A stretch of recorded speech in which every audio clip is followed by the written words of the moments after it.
migrants, c'est comme les éoliennes. Tout le monde est d'accord pour qu'il y en ait, mais personne ne veut que ce soit à côté de chez lui. Vous voyez? Vous en voulez? Prenez-les. La frontière, c'est comme la peau. Ça doit laisser passer ce qui est bon, quand vous mettez de la crème hydratante, et ça doit protéger contre ce qui est mauvais. On va essayer de comprendre ce qui se joue derrière une comparaison aussi brutale. Pas pour l'excuser, mais pour voir ce qu'elle révèle du racisme déguisé en pragmatisme. La première hypothèse, la déshumanisation par l'objet. Et si, pour la personne qui tient ce propos, l'autre n'était plus un sujet, mais un objet. Une éolienne, c'est une machine. C'est un dossier administratif. C'est une pollution visuelle ou sonore pour certains. En utilisant cette image, on retire à des millions de personnes leur visage, leur histoire, leur dignité. On transforme des citoyens, des voisins ou des collègues en une simple nuisance paysagère. On pourrait déplacer ou supprimer selon son bon vouloir.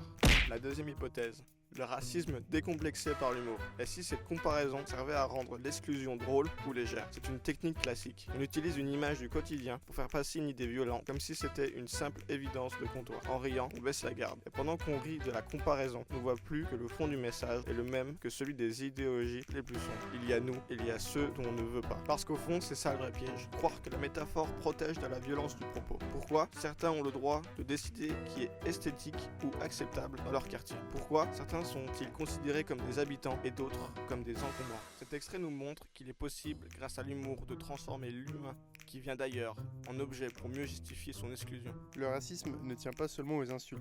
Il tient dans les comparaisons que l'on finit par trouver normales. Quand on compare des êtres humains à des éoliennes, on ne fait pas qu'une blague ou un constat pragmatique. On change de registre. Et dans la vie quotidienne, ça produit quoi? Ça produit un regard qui ne voit plus des citoyens, mais des nuisances. Quand on assimile des gens à une infrastructure qu'on accepte mais loin de chez soi, on installe l'idée que leur présence est invivable. Une pollution visuelle ou sonore qu'il faudrait minimiser. On demande alors à ces personnages ce qu'on ne demande jamais aux autres. D'être invisible, d'être silencieux, de se faire oublier pour ne pas gêner le paysage. C'est transformer un voisin en un nuisible. Ce n'est plus de la politique, c'est du tri. Et une fois que le tri est banalisé, l'inégalité ne choque plus personne. Elle devient une simple question d'aménagement du territoire. La prochaine fois que tu entends une comparaison imagée pour parler d'êtres humains, demande-toi si de remplacer le mot migrant par famille ou êtres humains dans ta phrase sonne de la même façon.